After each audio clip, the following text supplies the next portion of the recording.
اعوذ باللہ من الشیطان الرجیم، بسم اللہ الرحمن الرحیم۔ السلام علیکم معزز سامعین،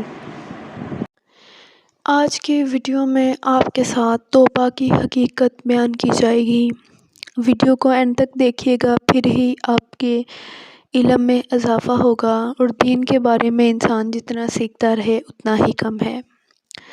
توبہ کے لفظی معنی ہیں لوٹنے کے، رجوع کرنے کے، اور شرعی اصطلاح میں کسی گناہ سے باز آنے کو توبہ کہتے ہیں، اور اس کے صحیح اور معتبر ہونے کے لیے 3 شرائط ہیں، یعنی کہ توبہ کی 3 شرائط ہیں۔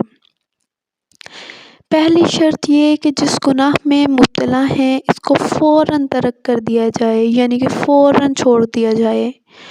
دوسری شرط یہ ہے کہ ماضی میں جتنے بھی گناہ ہو چکے ہوں اس پر انسان شرمندہ ہو، اور تیسری شرط یہ ہے کہ آئندہ پختہ عزم کر لے کہ ان گناہوں کے قریب بھی نہیں جانا،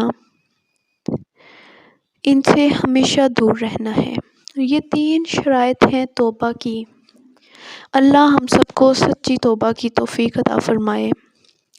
اور کوئی شرعی فریضہ چھوڑا ہو تو اسے ادا یا قضا کرنے میں لگ جائے، اور اگر حقوق العباد سے متعلق ہے تو اس میں ایک شرط یہ بھی ہے کہ اگر کسی کا مال اپنے اوپر واجب ہے اور وہ شخص زندہ ہے تو اسے اس کا مال لوٹایا جائے اور اس سے معافی مانگی جائے۔ اگر وہ شخص زندہ نہیں ہے تو اس کے ورثاء موجود ہوں گے تو ان کو وہ مال لوٹایا جائے، اور اگر ورثاء بھی موجود نہ ہوں تو بیت المال میں وہ مال جمع کروا دیا جائے، اور اگر بیت المال بھی نہیں ہے اور اس کا صحیح انتظام بھی نہیں ہے تو اس کی طرف سے وہ مال صدقہ کر دیا جائے، اور اگر کوئی غیر مالی حق کسی کا اپنے ذمے واجب ہے، مثلاً کسی کو ناحق ستایا ہے، برا بھلا کہا ہے یا کسی کی غیبت کی ہے تو اسے جس طرح ممکن ہو راضی کر کے اس سے معافی مانگی جائے۔ تو یہ تھی توبہ کے طریقے، توبہ کی شرائط اور توبہ کی حقیقت۔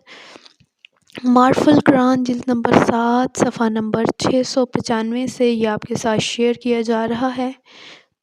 امید ہے میری کاوش آپ کو پسند آئی ہوگی۔ ویڈیو کو لائک کر کے، چینل سبسکرائب کر کے، اس ویڈیو کو آگے شیئر کر کے آپ بھی میری اس جرنی کا حصہ بن جائیے۔ جزاک اللہ۔